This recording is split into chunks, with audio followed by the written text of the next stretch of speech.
Sudah selesai tes kan semua. Siap. Siap.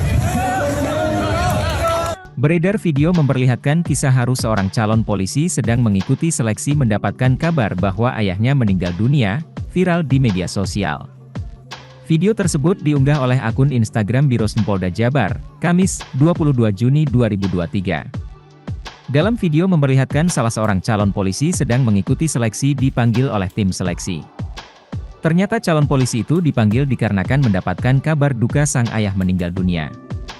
Ia pun terdiam mendapatkan kabar duka yang disampaikan oleh panitia.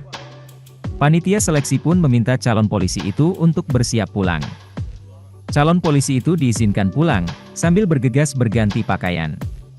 Sontak setelah video tersebut diunggah menuai berbagai komentar dari warganet.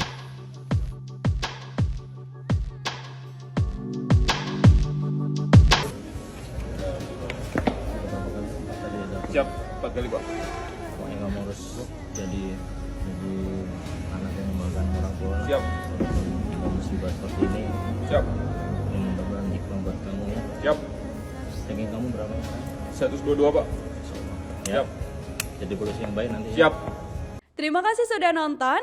Jangan lupa like, subscribe, dan share ya.